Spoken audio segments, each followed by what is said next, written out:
राम राम सभी को। मैं सुनीता खटाना, खटाना बुलेटिन की पूरी टीम की ओर से आप सभी का स्वागत करती हूँ।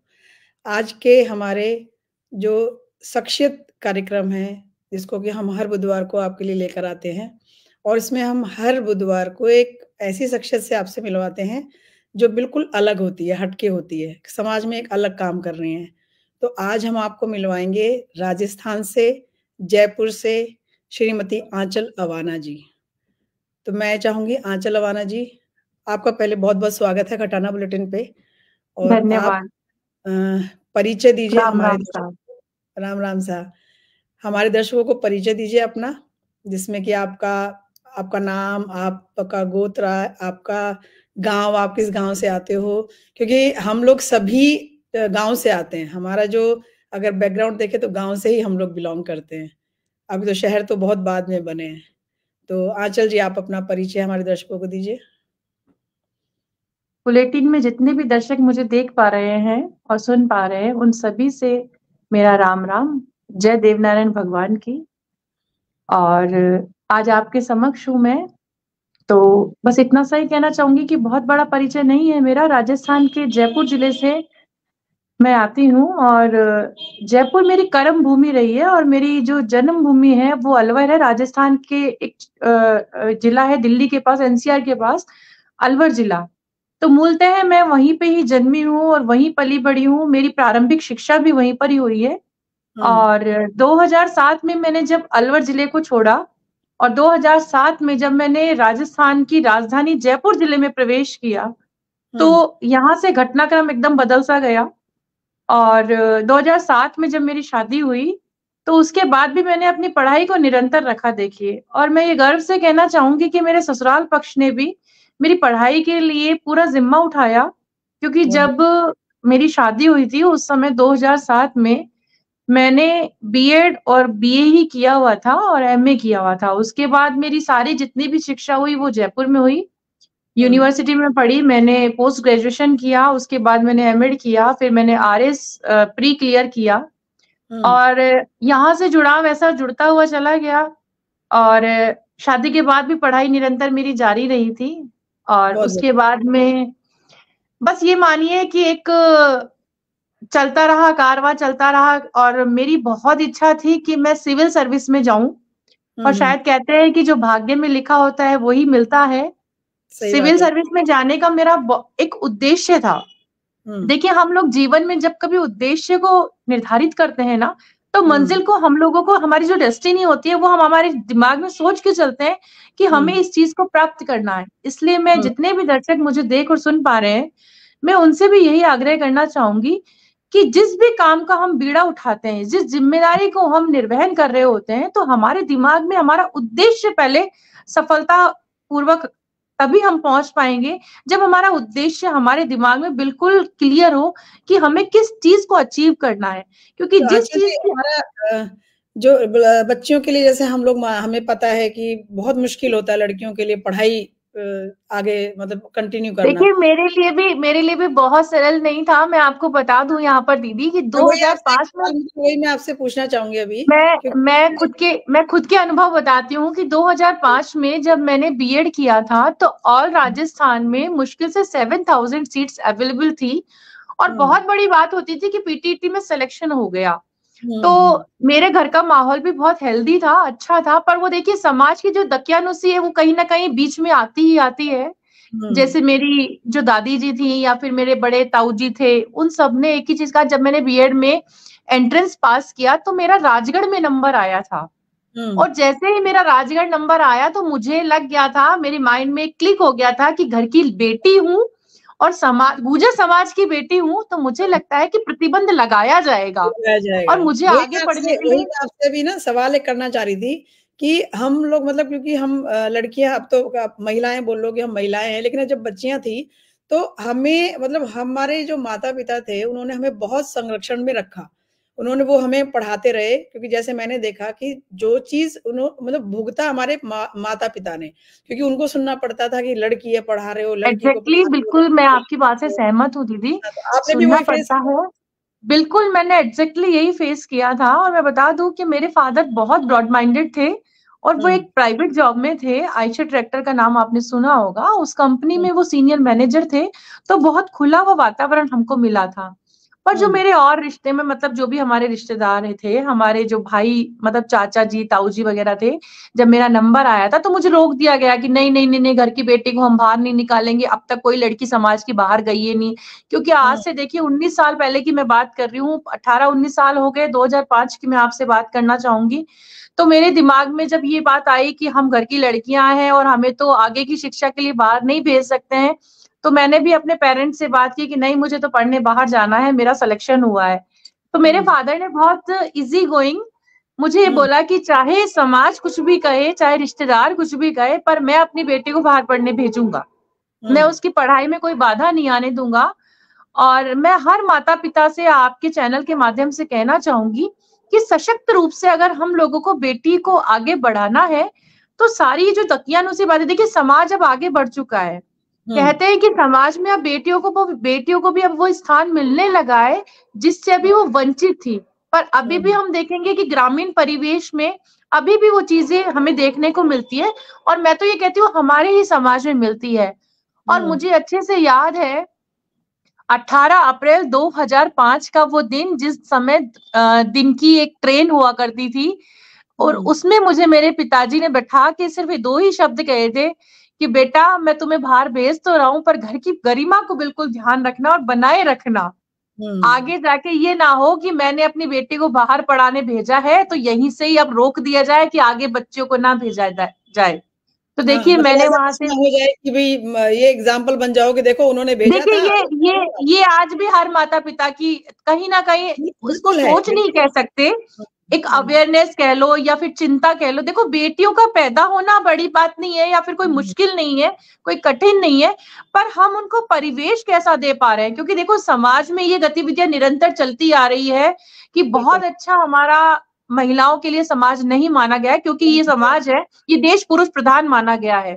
तो कई चीजों से हम लोगों को बांधा हुआ है, और अभी भी हम देखिए वो जड़ें आज भी हमारी कटी नहीं है, हम आज भी हम हमारी संस्कृति से बंधे हुए हैं। संस्कृति में बंधने का मतलब ये नहीं है कि हमें कैद कर दिया जाए। देखिए संस्कृति एक हेल्दी भी हो सकती है, ठीक है, हम ऐसा नहीं, परिवेश मेरे पहने। हिसाब से आंचल जी, संस्कृति तो एक ऐसी चीज है कि जो हमारी पहचान होती है। वो हमारी हमारी जो पहचान शिक्षा है, होती है, बिल्कुल। मैं हमारी जो शिक्षा हमें संस्कृति में ये नहीं कहती कि आप संस्कृति को छोड़ दो। नहीं, और ये मेरे ख्याल से संस्कृति का बंधन नहीं है, ये बंधन है मैंने हमारी मैंने मैंने आपसे यही कहा कि पाश्चात्य संस्कृति आज भारतीय, देखिए आज पाश्चात्य संस्कृति भारतीय को अपना रहे हैं, भारतीयता को अपना रहे हैं, वो भी अपनी संस्कृति को छोड़ के हमारी भारतीय संस्कृति में डाल रहे हैं। पर संस्कृति का मतलब ये नहीं होता कि हम ऐसी संस्कृति के आवेश में आकर हम ऐसी चीजों में चले जाएं कि जो हमारे लिए अहितकारी हो सकती है, हमारे हित में नहीं हो सकती। बिल्कुल सही बात। हमें अपने बच्चों को आज भी, हमें अपने बच्चों को सिर्फ हमारी संस्कृति से ओतप्रोत कराना है कि संस्कृति क्या है, हमारी भारतीय संस्कृति क्या है, हमारी भारतीय शैली क्या है। हम लोगों को अगर कोई देख रहा है, अगर हम लोगों को कोई आगे, हम लोगों को कोई अपना के हमारी संस्कृति को अपना रहा है, तो हमारी संस्कृति में ऐसा तो कुछ विशेष होगा कि आज पाश्चात्य संस्कृति भारतीय संस्कृति में ढलना चाह रही है। तो बिल्कुल बच्चों बिल्कुल के लिए ज्यादा से ज्यादा यही कहना चाहूंगी। देखिए मैं एक निदेशक भी हूँ और मैं एक स्कूल भी संचालित करती हूँ, तो मैं भी आज वही शिक्षा बालिकाओं को देती हूँ कि हमें अपनी संस्कृति को आगे लेके जाना है। आज हम लोग बाहर पढ़ने के लिए विदेश भी जाते हैं, देखो बच्ची आज जा भी रही है विदेश, पर मुझे लगता है कि विदेश की संस्कृति के लिए ये नहीं है कि हम हमारी भारतीय संस्कृति को छोड़ दें। बिल्कुल सही। जीन्स जीन्स पहन लेना हम ये नहीं समझते कि आधुनिकता हो गई है, इसे हम आधुनिकता नहीं कह सकते। हम हमारी संस्कृति में रहकर भी हम अपने आप को बहुत उच्च श्रेणी में रख सकते हैं। तो बस मेरा छोटा सा यहाँ पर कहना यही है कि संस्कृति का बोझ हमें हमारी बच्चियों को जरूर से कराना चाहिए और आवश्यक रूप से कराना चाहिए। अभी आंचल जी आप एक स्कूल भी चलाती हैं, तो जैसे कि आपने कहा आपने बीएड किया हुआ है, तो मेरे ख्याल से जब आपने बीएड किया होगा तो क्या आपके जहन में ये था कि आप स्कूल चलाएंगी, या ये था कि मैं एक टीचर बन के एक वो बनूंगी नहीं टीचर? नहीं, मेरा मोटो बिल्कुल भी नहीं था। मैंने आपको पहले भी बताया था, मैं सिविल सर्विसेज में जाना चाहती थी। पर 2005 में जब मैंने अपनी ग्रेजुएशन कंप्लीट की थी, तो मेरा ग्रेजुएशन का रिजल्ट भी नहीं आया था, उससे पहले ही मेरा पीटीईटी का रिजल्ट आ गया था। ग्रेजुएशन का रिजल्ट मेरा बाद में आया था, और मुझे टीचर नहीं बनना था। सच बताऊं, मुझे टीचर बिल्कुल नहीं बनना था। पर बीएड में नंबर आने के बाद में मेरे फादर ने, मेरे मदर ने बस ये कहा कि ठीक है नंबर आ गया है, और फर्स्ट अटेम्प्ट में ही मैंने क्लियर कर लिया। तो बहुत बड़ी बात हुआ करती थी उस समय पे, तो भाई क्लियर कर लिया जाए, जब आ गया है नंबर तो उसको भी अपन एक डिग्री के रूप में ले लिया जाए। ले लिया उसके जाए, बाद सही बात। जी, फिर एक शादी हो गई थी 2007 में, तो डिग्री मेरे पास बीएड की थी ही, पर मैंने अपनी वो डिग्री कहीं पे मैंने शिक्षिका बन के नहीं ली थी, फिर मैंने अपनी पढ़ाई आगे भी निरंतर जारी रखी। और मुझे अच्छे से याद है, जब मेरी शादी हुई थी तो उसके 2 ढाई साल बाद मेरे हस्बैंड आर्मी में चले गए थे। हुँ, तब मुझे लगा कि मेरी ये शिक्षा यहाँ काम आएगी कि मैं घर में बैठे अब अकेले भी क्या करूँगी? तो मुझे हुँ, लगता है कि कहीं न कहीं जाके जब मेरी डिग्री है तो मुझे इसका उचित रूप से प्रयोग करना चाहिए। तब सही बात। मैंने एक विद्यालय में, हमारे जयपुर में एक विद्यालय है और वो हुँ, भी संघ का ही विद्यालय है। तो मैंने वहाँ जाके अपना जितना भी मेरी मेरे मेरे पास जितना भी थोड़ा बहुत जो भी मेरी समझ थी, जो भी मेरे में ज्ञान था, तो मैंने हुँ, वहाँ बच्चों को प्रारंभिक शिक्षा के रूप में वहाँ पढ़ाया और 2 साल मैंने अपने जीवन का शिक्षिका बनकर निकाला। और उसके बाद में मुझे अच्छे से याद है सन 2014 में 2014 में हुँ, नगर निगम के चुनाव होने वाले थे, हुँ, और ऐसे ही बस मेरे जो फादर इन लॉ हैं, मेरे जो ससुर जी हैं, वो भी भारतीय मजदूर संघ के प्रदेश अध्यक्ष रहे थे। तो एक हुँ, ओबीसी सीट निकली थी हमारे क्षेत्र से पार्षद के लिए। हुँ। तो मेरे जो ससुर जी हैं उन्होंने कहा कि आंचल तुम्हें मैं चुनाव में खड़ा कर दूँ? तो फिर मैंने कहा मेरे तो कभी सोचा ही नहीं राजनीति में, क्योंकि दूर-दूर तक, क्योंकि राजनीति की शायद कैकाकी भी नहीं आती थी मुझे, हाँ, ऐसे अनार भी नहीं आता था। हुँ, और 2014 में मेरा पहला यहाँ से इलेक्शन के टाइम पे, मतलब ये मान लीजिए मेरा राजनीतिक कैरियर यहाँ से प्रारंभ हुआ। बहुत और बढ़िया। 2014 में मैंने चुनाव लड़ा और मैं पार्षद रही। और हुँ, उसके बाद में राजनीति में पूर्ण रूप से सक्रिय रही और विभिन्न स्तर पे मैं अपनी सक्रियता दिखाते हुए जो भी दायित्व मुझे संगठन ने दिया उस पे मैंने निर्वहन किया। और कई जगह मैं प्रभारी बन के भी गई बाहर जिलों में, और प्रदेश प्रवक्ता का भी मैंने दायित्व निभाया। और यूँ हुँ। करके मानिए कि बस राजनीति में आने के बाद में फिर थोड़ा लगा कि अब कुछ और भी करना चाहिए। आंचल तब जी, मैं आपकी जो मतलब जो पूरी वो है, एक बहुत ही प्रेरणादायक है, जो भी हमारी सुन रहे होंगे, दर्शक जो देख रहे हैं, बहुत ही प्रेरणादायक हमारी बच्चियों के लिए भी और हमारी उन बेटियों के लिए जो सोचती हैं कि अगर शादी हो गई तो हम कुछ नहीं कर पाएँगे। नहीं, कि नहीं, शादी मैं ये कहना चाहूँगी, हो मैं तो गई। पूर्ण रूप से कहना चाहूँगी कि हाँ, बच्चियों को इतना हेल्दी वातावरण देना चाहिए। देखिए, एक चीज़ मैं बताऊँ, बच्चों के दिमाग में बहुत रहता है कि गुर्जर समाज में है, तो आगे जाके ससुराल कैसा मिलेगा, हमारी पढ़ाई निरंतर जारी रहेगी। देखिए, हर नहीं, किसी वो का एक दिमाग सपना में होता है। देखिए एक बात है, वो ना दिमाग में अपने आप पैदा नहीं होता है। क्या होता है कि जी, हम जब इस उसमें रहते हैं, जैसे अगर हम गाँव से बिलॉन्ग करते हैं, तो गाँव में हमारा चारों तरफ माहौल जो हमारी महिलाएँ, जो हमारी बड़ी बूढ़ियाँ होती हैं, उनका यही रहता है कि अरे लड़की है, ये तो पराए घर का कूड़ा है, इसको पढ़ा के क्या करोगे? घर का काम सिखा दो, घर का काम आगे जाके घर का काम ही करना है। और भैया तेरी तो शादी होनी है, शादी की तैयारी कर लो। तो लड़की को ना उस बच्ची को उसी तरीके से मतलब उसका पालन-पोषण होता है। कि उसी तरीके से उसका दिमाग भी ना उसी नहीं, तरीके से डेवलप होना शुरू हो जाता पर है। मुझे लगता है कि अब ये परिवेश बदल चुका है, क्योंकि हाँ, मैंने भी नहीं जयपुर ये आप जिले में बदल गया है लेकिन आप इसको देखिए कि अभी भी क्योंकि मैं भी मतलब इसी समाज से बिलॉन्ग करती हूँ और गाँव से भी मैंने बहुत नज़दीक से गाँव में देखा भी है, कि अभी भी बेटियों के साथ ना अभी भी यही बोला जाता है कि तू तो पराया कूड़ा है। तो मैं कई बार इस बात पे ना मेरा बहस हो जाती है कि ये क्या मतलब है पराया कूड़ा कूड़ा क्या होता है? अरे वो पराई नहीं है, वो है उसका वो अपने घर जाएगी, वो उसका अपना घर होगा, जहाँ वो आगे जाएगी और आप जो भी उसको संस्कार दोगे, जो भी पढ़ाओगे-लिखाओगे, वो आगे वो 2 परिवारों का नाम रोशन करती है। एक अपने मायके का, बिल्कुल, एक ससुराल का। तो 2 उनको बिल्कुल। लेके चलते हैं। देखो लड़का जो होता है, लड़का सिर्फ़ एक परिवार, अपने घर का भई मेरे माता-पिता, मैं इस गाँव से खत्म। वो कभी भी ये नहीं होता कि ससुराल में उसका हाँ जी, वो जाके कभी इंट्रोडक्शन नहीं देता कि मैं जी मेरी ससुराल ये, मेरे ससुर जी का नाम ये, वो सब करके। लेकिन लड़की जो होती है वो हमेशा अपनी इंट्रोडक्शन ऐसे देती है। तो मेरा आपसे यही वो है कि जब आप राजनीति में आईं, फिर आप एकदम से स्कूल की तरफ कैसे गए, वो हमें ज़रूर बताइए? देखिए 2014 में जब मैंने पार्षद का इलेक्शन फाइट किया था, तो हम लोगों को, जिसको कहते हैं कि एक जगह हम लोगों को, सब पार्षदगण को, जितने लोगों ने चुनाव लड़ा होता है, तो हम सबको एक जगह एकत्रित किया जाता है। हुँ, उसमें हमारे जो बड़े लीडर हैं, हुँ, चाहे वो केंद्र के हों, चाहे फिर वो राज्य के हों, वो लोग हुँ, हम लोगों को मिलने आते हैं, इंट्रोड्यूस करवाते हैं। तो वहाँ हुँ, पे एक परिचय चल रहा था हम सब पार्षदों का। तो हुँ, हमारे यहाँ राजस्थान के शिक्षा मंत्री होते हैं कालीचरण जी सराफ। तो सब बस ऐसे ही एक प्रारंभिक बात चल रही थी शिक्षा की, तो सभी से पूछा जा रहा था कि भाई किसकी क्या शिक्षा है। एक वर्चुअल छोटा-मोटा सा अपना परिचय सम्मेलन चल रहा था। तो जब हुँ, मेरा नंबर आया तो मुझसे भी पूछा गया कि आपकी हुँ, शिक्षा क्या है? जब मैंने अपनी शिक्षा के बारे में बताया, तो हुँ। उनका पहला सवाल यही था कि इतनी शिक्षा आपके पास में होने के बावजूद आप राजनीति में क्या कर रही है? जाकर कहीं बच्चों का भविष्य सुधारिए आप। आपकी जैसी शिक्षिकाओं की ज़रूरत है। लेकिन राजनीति में भी तो तो शिक्षित पता होना नहीं बहुत क्यों ज़रूरी है। क्यों बहुत ज़रूरी है। मैं तो कहती हाँ, हूँ कि बच्चों के लिए शिक्षित होना बहुत ज़रूरी। देखिए, हमारा जो समाज है, वो अभी बहुत पीछे है। मैं इस हुँ, बात को बिल्कुल एक्सेप्ट करती हूँ, क्योंकि आज भी देखिए शिक्षा अगर हमारे पास है, अगर हम शिक्षित रहेंगे, तो सब चीज़ों का बोध हमें रहेगा, ज्ञान हमें रहेगा। और हुँ, उस ज्ञान की प्राप्ति के लिए शिक्षा से बेहतर कोई साधन नहीं हो सकता मेरी नज़र में। हुँ, क्योंकि शिक्षा से हम ना केवल एक घर का वातावरण शुद्ध करते हैं, बल्कि हुँ। पूरे समाज का, पूरे निश्चित है। देश का, पूरे राष्ट्र का हम एक हुँ, हेल्दी वातावरण देते हैं।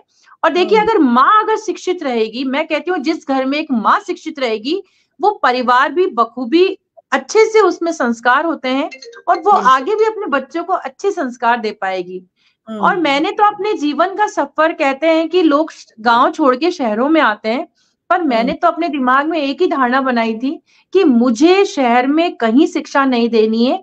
आज भी हुँ। हमारे समाज की जो ग्रामीण क्षेत्र की बच्चियाँ हैं, वो कहीं न कहीं शिक्षा से सिर्फ़ इसलिए वंचित रह जाती है, क्योंकि उनके पास पूर्णतः साधन नहीं होते हैं। हाँ, साधन तो नहीं होता मेरे है, दि फिर उनको रोका भी जाता है कई जगह से कि इतना पढ़ लिया, बिल्कुल। स्कूल जाना पड़ेगा तो तुम नहीं यहीं रहो। एक्चुअली बात ये है कि देखिए ग्रामीण क्षेत्र में गाँव में जो स्कूल होती है वो ढाणी के आस-पास ही होती है, आपको भी मालूम है। ग्रामीण हुँ, परिवेश मैंने भी देखा हुआ है। बहुत हुँ, आस-पास में जितनी स्कूल हो ज़्यादा से ज़्यादा क्या माध्यम होगा कि भई ठीक है 8th तक स्कूल हो गई, 10th तक बस, हो गई। बस उसके उसके बाद बाद बच्चों को रोक दिया जाता है हाँ, कि रोक दिया ठीक है जाता सरकारी स्कूल 8वीं तक है, अब आपकी इतनी ही पढ़ाई होनी है, अब आपको है। हुँ, दूसरे घर जाना है, शादी हुँ, करनी है तो पढ़ाई जितनी पढ़नी है आपने पढ़ ली। तो बस। मुझे ये लगा कि कहीं न कहीं बालिकाओं को शिक्षा की ज़रूरत है और मेरी यही सोच मुझे बहुत कामयाब भी मुझे बनाया हुँ, और 2015 में मैं हुँ, एक ग्रामीण परिवेश की तरफ जहाँ पे मेरा विद्यालय है, हुँ, वहाँ पर मैं गई और अचरोल के पास में है, वहाँ पर हुँ, मैं गई। भानपुर कला जिसको कहते हैं, वहाँ पे आस-पास में सरकारी विद्यालय बहुत थे, पर मैंने वहाँ जाके सिर्फ़ एक ही टारगेट रखा कि जितने भी बच्चे हैं, उनको मुझे शिक्षित करना है और मुख्यतः बालिकाओं को उच्च शिक्षा प्रदान करवानी है। उसके लिए मैंने अपने विद्यालय में साइंस की फैकल्टी ली और हमारे यहाँ पे जयपुर में बहुत प्रतिष्ठित है, आप भी जानते हो एलन फैकल्टी है। उस हुँ, एलन फैकल्टी को मैंने वहाँ जॉइन करवाया और बच्चियों को मैंने बहुत अच्छा एक जो कहते हैं कि जो पोषण वाला वातावरण था, वो मैंने उनको वहाँ प्राप्त करवाया। बहुत बढ़िया। तो आपका जो ये स्कूल का वो है, मैंने सुना है कि आप बच्चियों को मुफ़्त शिक्षा भी देती हैं, जिन बच्चियों को ज़रूरत होती है, जो मतलब देखिए नहीं देने देने वाली तो मैं कुछ भी नहीं हूँ दीदी क्योंकि हम तो देखिए, सिर्फ़ अब ये देने ये वाले आप हो, ये लेकिन ज़रिए ये भगवान एक हर ये एक बनाता भ्रम है ये हाँ, एक भ्रम है जो इंसान अपने दिल में पाल बैठता है कि मेरे मैं क्योंकि देखिए जिस दिन हम इस शरीर से या इस मुख से इस वाणी से मैं को समाप्त कर देंगे ना और हम हुँ, पे आ जाएंगे तो मैं मानती हूँ कि कहीं ना कहीं हम अग्रणी पंक्ति में कहीं ना कहीं खड़े जरूर होंगे और हुँ, आपने जो कहा बच्चों को शिक्षा मुफ्त देने की बात देखिए मेरे पास में जब बच्चियां आती थी और मुझे कहती थी कि मैम हमें ना टीसी चाहिए और हुँ, मोस्टली ये होता था 10th के बाद जब हम हुँ, सब्जेक्ट का चुनाव करते हैं हुँ, 11th और 12th में हुँ, जब 11th में सब्जेक्ट लेने की बारी होती है तब बच्चों को ये कह के भाई नहीं अब शायद सब्जेक्ट में पैसे ज्यादा लगेंगे स्कूल में फीस ज्यादा लगेगी आपको हुँ, ट्यूशंस भी करने होंगे आपको बाहर भी जाना होगा तो हुँ, बच्चियां मेरे पास जरूर से आती थी और मुझे बोलती थी कि मैडम हमें ना टीसी चाहिए हुँ, तो मुझे लगता था कि किसी भी बच्चे को टीसी देने से पहले आप उसका एक बार कारण जानिए कि आपसे वो टीसी क्यों मांगी जा रही है तो मैं बहुत प्रेम से उस बच्ची से खुले वातावरण में सिर्फ इतना पूछा करती थी आप सुन पा रहे हैं मुझे हाँ जी, आपके मैं सुन रही हूँ, आप बोलिए, आप बोलिए। तो बच्चियों से जब मैं पूछती थी कारण कि आपको टीसी क्यों चाहिए, तो सिर्फ उनका इतना सा ही कहना होता था कि हमारे माता-पिता अब शायद हमें नहीं पढ़ा पाएँगे, क्योंकि शायद उनके पास साधन इतने उपलब्ध नहीं है कि वो हुँ, हमको आगे भी पढ़ाएँ, क्योंकि उनकी जीविका देखिए आपको भी पता है, ग्रामीण लोगों की जो जीविका होती है, वो खेती और या फिर इन चीज़ों पे ही निर्भर होते हैं। उनके पास में बहुत ज़्यादा आय के साधन या आय के स्रोत नहीं होते हैं। तो हुँ, वो भी हर चीज़ को महत्व देते हैं। तो जब मुझे लगता था कि नहीं, बालिका इतनी अच्छी पढ़ने में है, 10th क्लास में जब आप टॉप पे आ रही है, 98% आप कवर कर रहे हो और आगे जाके जब उनको रोका जाए, तो मुझे भी कहीं न कहीं दर्द महसूस होता था कि बच्चियाँ पढ़ने के लिए मतलब आतुर हैं और वो पढ़ के कुछ करना चाहती हैं। तो मुझे लगता था कि नहीं, इन बच्चों को आगे पढ़ाया जाए। तो मुझे लगा कि इन बच्चियों को पढ़ने के लिए अगर इनके पास में साधन नहीं है, तो मैं उन बच्चियों को, जो भी बच्चियाँ बहुत ज़्यादा इंटेलिजेंट होती थी या फिर जब मुझे लगता था कि इन बच्चियों को कुछ बनना है, आगे पढ़ना है, तो मैंने उन बच्चियों की निःशुल्क व्यवस्था कर दी थी। हम स्कूल के माध्यम से उनके पास में कोई फीस नहीं लिया करते थे। बहुत बढ़िया, तो बहुत यूँ बढ़िया। करके पहले मैंने 20, 30, 40, 50 ऐसे करते-करते आप ये मान के चलिए कि मेरे पास 100 बच्चियाँ निःशुल्क पढ़ती थीं। बहुत बढ़िया। देखिए आंचल जी, ये जो और अभी आपने कहा ना कि आज उन बच्चों ने एक आसमान भी छुआ है। मैं आपको रिसेंट की बात बताऊँ कि कल मैं प्रदेश कार्यालय में थी और मुझे मेरी हुँ, एक स्टूडेंट मिल गई थी। तो मैं नहीं पहचान पाई थी, 5 साल पहले मैंने उसको पढ़ाया था और वो हुँ, देखकर मुझे इतनी तेज़ से चौंकी कि आंचल मैडम। तो हाँ, मैं नहीं पहचानी थी उस बच्ची को, क्योंकि 5 साल का एक लंबा अंतराल बहुत था। लंबा टाइम हो जाता है। वो 2 स्टार में थी, उसके पास में एसआई की, उसके पास ड्रेस कोड था और अपने समाज की गुजरों की बच्ची थी वो।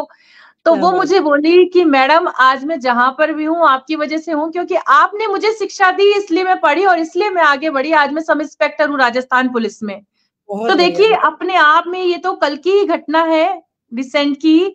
और सीमा नाम है उसका, सीमा गुर्जर, और मुझे कल ही मिली वो। तो मुझे शायद उस बच्ची से ज़्यादा खुशी मुझे हुई कि शायद ये बच्ची मेरे पास पढ़ी है और आज इसने ये मुकाम हासिल किया है कि वो राजस्थान पुलिस में सब इंस्पेक्टर की ड्यूटी निभा रही है। बहुत बढ़िया, बहुत बढ़िया। देखिए आंचल जी, हमारा जो मेरा जो कहने का मकसद था ना आपका कि भई जो बच्चों के बारे में कि आप फ्री एजुकेशन देते हो, क्यों क्या है कि शहर में रह के भी जो मतलब लाखों रुपए कमा रहे हैं स्कूलों में, प्राइवेट स्कूलों में, वो भी इतना बड़ा दिल नहीं रखते हैं कि फ्री में 2 बच्चों को भी पढ़ाएँ। तो एक ये बहुत बड़ी चीज़ होती है कि आप बच्चियों को, क्योंकि ये एक बच्चियाँ जो होती हैं हमारा भविष्य, जैसे हमने पहले कहा कि 2 परिवारों का भविष्य होती हैं और समाज का भी होती हैं और देश का भी होती हैं। तो उसमें अब देखिए वो सब इंस्पेक्टर जो बच्ची बनी है, वो मतलब कितना वो कितनी कितने ही लड़कियों को वो बोलती होगी और कितनों को ही वो आपको मतलब एक प्रेरणा की तरह रखती होगी अपने सामने कि अगर ये नहीं होती तो मैं तो होती ही नहीं।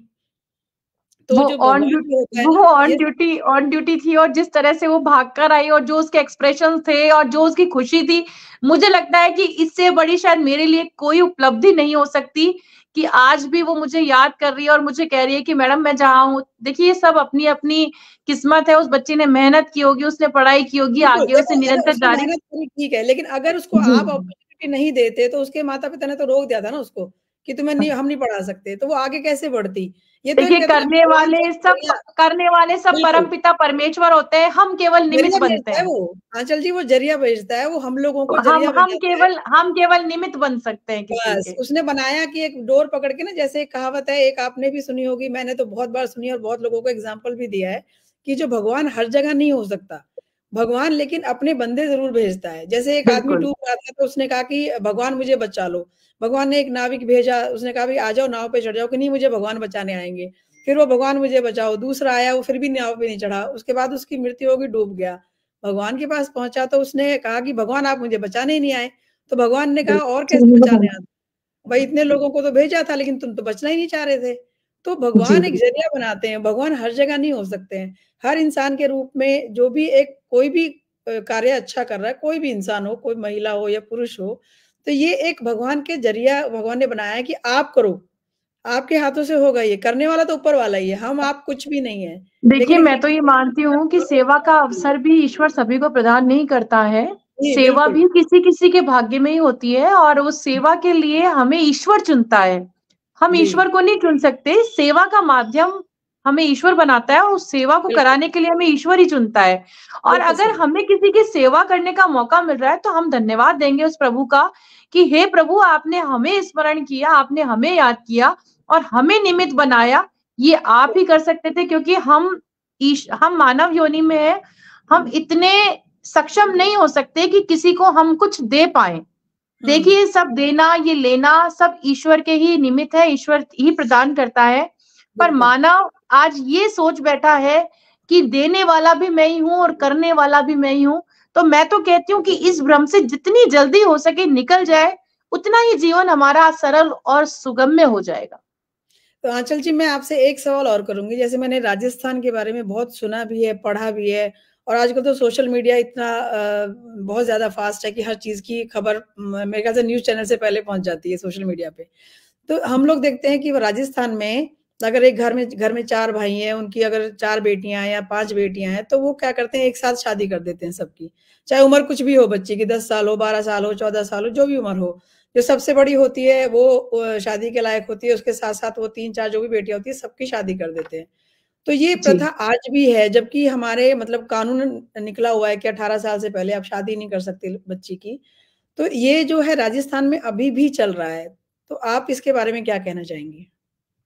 देखिए, ये गंभीर विषय है, हुँ। जो हमें लगता है कि इसके लिए हमें बहुत से कार्य करने पड़ेंगे। अभी भी चीज़ की ज़रूरत है, क्योंकि ये एक ऐसा विषय बनता जा रहा है, जहाँ पे कहीं न कहीं हम अपनी बच्चियों की ज़िंदगी उनसे छीन लिया करते हैं। हुँ। देखिए, जब बचपन में ही विवाह के योग्य अगर बच्ची को बना दिया जाता है, तो मुझे लगता है, वो बाध्य हो जाती है और उसका बचपन और खत्म हो जाता उसका जो आगे बढ़ने वाला जीवन है, वो दोनों ही हम समाप्त कर देते हैं अपने ही है। हाथों से। हुँ। माता-पिता की ज़िम्मेदारी होती है कि अपनी बच्ची को अच्छी शिक्षा प्रदान करें, पर माता-पिता का ये भी एक होता है कि अपनी बच्ची को जब वो शिक्षा दें, क्योंकि आपने जैसा अभी मेरे सामने प्रश्न रखा कि एक घर में अगर 4 बेटियाँ हैं, तो उनका विवाह कर दिया जाता है। देखिए, मैं तो ये मानती हूँ कि जब कभी हम लोग बचपन में शादी कर दिए, ठीक है, अगर हम एक 18 साल की उम्र में एक बच्ची का रिश्ता कर रहे हैं, शादी कर रहे हैं, वो चीज़ तो ठीक है। पर एक 5 साल की बच्ची का सिर्फ ये सोच के अगर विवाह कर दिया जाए कि ठीक है, बड़ी बहन का हो गया, तो इसको भी इसी घर में दे देते हैं, 4 भाई हैं, तो मैं कहती हूँ उसका मानसिकता जो उसकी है, उसका हुँ। जो मतलब सर्वांगीण विकास है, वो कहीं हुँ। न कहीं अवरुद्ध हो जाया करता है। हुँ। क्योंकि जब तक हमारा सर्वांगीण विकास नहीं होगा, तो उस बच्चे को तो क्या मालूम, उसके लिए तो वो शादी खेले। तो मैं तो कहती हूँ कि मैंने तो ऐसे विवाह भी देखे हैं कि मुझे लगता है कि माता-पिता शायद गोदी में लेके अपने बच्चों को ही विवाह तो कर लेते हैं, हुँ। क्योंकि वो हुँ। फेरे, जिसको फेरे कहते हैं हम लोग, पाणी ग्रहण हुँ। संस्कार, तो वो हुँ। पूरे राउंड जब लगाते हैं, तो मुझे लगता है कि कितनी गलत प्रथा ये हमारे समाज में चल रही है कि एक माता और एक पिता, ठीक है, उसने अपने बेटे को गोद में लिया हुआ है और माता ने अपनी बच्ची को गोद में लिया, तो मैं कहती हूँ कि आपने लड़के और लड़की के फेरे तो क्या लगाए बच्चों के, आपने तो स्वयं नहीं ले लिए। इसलिए कर तो ये लिए। कितनी सही बात। कितनी सही बात। ये कितनी गलत प्रथा चल रही है, तो हुँ। मैं कहूँगी, हुँ। और ये तो मैंने खुद देखा है कि मेरे विद्यालय में 3 बहनें थी और हुँ। तीनों ही, 2 बहनें बड़ी थी और एक बच्ची बहुत छोटी थी, उसका नाम था पूजा, हुँ। पूजा सरादना। तो हुँ। उसने, मतलब उनके पिताजी ने गाँव में ही तीनों बेटियों का एक साथ विवाह किया। तो हुँ। मुझे लगा कि भई बच्ची आ नहीं रही है, 5th क्लास की बच्ची है, वो आ क्यों नहीं रही है? मुझे कहीं से पता लगा कि मैडम उस बच्चे की शादी है। मैं इतनी ज़बरदस्त मतलब शॉक्ड हुई कि 5वीं क्लास में पढ़ने वाली बच्ची की शादी है। आप यकीन करेंगे मैम कि मैं उस शादी के लिए एक अभिशाप बनकर वहां पर गई और मैंने सिर्फ एक ही शर्त वहां रखी। मैंने कहा, अगर इन 2 बच्चों के साथ में आपने इस बच्चे की शादी करी तो मैं पुलिस बुलाऊंगी। तो हुँ। उन्होंने मुझे एक ही चीज कहा कि आप हमारे समाज के हो, कि हमारे समाज के होते हुए आप पुलिस बुलाओगे क्या? हुँ। मैंने कहा, समाज में होते हुए भी अगर इस बच्चे की जिंदगी बर्बाद होती है तो मैं पुलिस को बुलाने के लिए तैयार हूँ।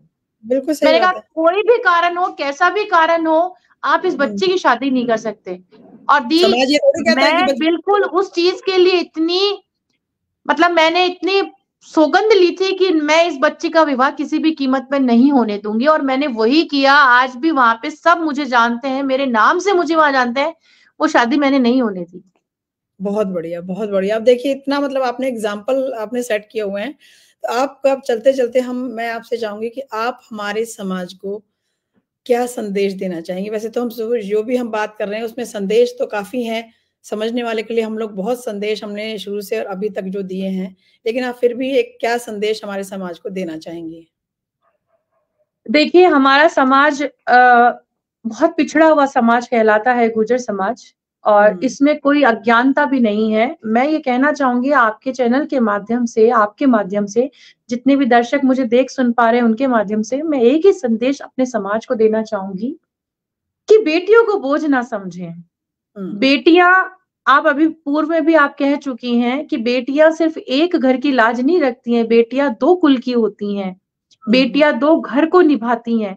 तो हमें जिम्मेदारी देंगे, हम अपनी बच्चियों को जिम्मेदारी देंगे, पर उन जिम्मेदारियों को देने से पहले आप अपनी बच्चियों को समझें, आप उनको शिक्षित करें, क्योंकि अगर आपकी बच्ची शिक्षित होगी तो वो एक समाज के साथ, परिवार के साथ में वही रिश्ता अच्छे से निभा पाएगी।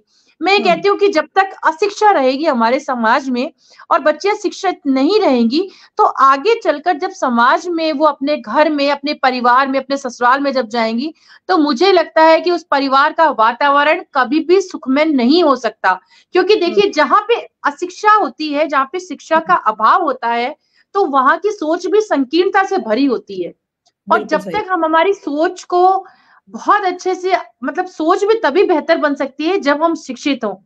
तो मैं इस चैनल के माध्यम से सभी हमारे समाज के बंधुओं से सिर्फ एक ही निवेदन करना चाहूंगी कि हमारी बेटियां हैं, उनको खुला आसमान दीजिए, उनके पंखों को पर लगाइए, क्योंकि अब वो जमाना गया जब बेटों को ही शिक्षा दी जाती थी और बेटों को ही कामयाब बनाया जाता था।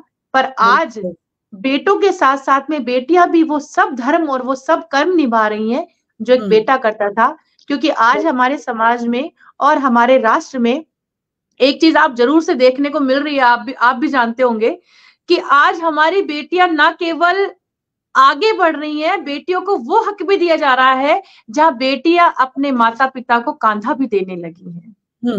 तो अब मुझे लगता है कि अब अगर बेहतर राष्ट्र का निर्माण करना है, एक सशक्त राष्ट्र का निर्माण करना है, तो उसके लिए बेटियों का शिक्षित होना बहुत आवश्यक नहीं है, अति आवश्यक है। तो मैं ये कहती हूँ कि शिक्षा एक ऐसा माध्यम है जिसकी वजह से हम पूरे परिवार के साथ साथ राष्ट्र की उन्नति में भी मुख्य एक धार बनकर, एक धारा बनकर, अविरल धारा बनकर पूरे समाज को, पूरे राष्ट्र को एक नई दिशा प्रदान कर सकते हैं। बहुत बढ़िया आंचल जी, बहुत बढ़िया। तो आंचल जी, आपका बहुत-बहुत धन्यवाद। आप आज हमारे खटाना बुलेटिन में आए और इतना अच्छा आपने संदेश भी दिया, और आपका परिचय जो आपने दिया, मतलब मुझे लग रहा है कि आधा घंटा बहुत कम था आपसे बात करने के लिए। हमारे पास और भी समय होता तो बहुत देर बात करते, क्योंकि आपने बहुत अच्छी-अच्छी चीज़ें बताई हैं हमारे समाज के लिए भी, हमारी बच्चियों के लिए भी, और आपने संदेश भी बहुत अच्छे दिए हैं, और आप एक खुद प्रेरणा हैं हमारे समाज के लिए, और आगे जो हमारी बच्चियाँ बढ़ रही हैं, उनके लिए भी प्रेरणा है कि जो कई बार रुक भी जाती हैं कि अब पढ़ाई खत्म, अब नहीं होगी, शादी हो गई है। तो शादी एक हमारी, मुझे लगता है कि ये कोई बाउंड्री नहीं है, ये तो हमारा, मुझे लग रहा है कि आगे बढ़ने का एक और सीढ़ी होती है हमारे लिए कि और आगे बढ़ जाओ। तो शादी को हमें एक बंधन नहीं, बोझ नहीं समझना है, बोझ नहीं समझना चाहिए कि हम तो बंध गए, शादी हो गई, बच्चे हो गए, बंध गए। तो इसके लिए बहुत-बहुत धन्यवाद आंचल जी, और हमारे समाज के जो भी हमसे जुड़े हैं, अन्य समाज के भी जो भी जुड़े, मैं तो चाहूँगी सभी लोग जुड़ें हमारे इसमें खटाना बुलेटिन में, और सभी लोग सुनें और देखें कि हमारे समाज से जो बच्चियाँ हैं, जो हमारी महिलाएँ हैं, वो क्या-क्या कर रही हैं और किस-किस फ़ील्ड में आगे बढ़ रही हैं। तो बहुत-बहुत धन्यवाद। राम-राम। राम-राम।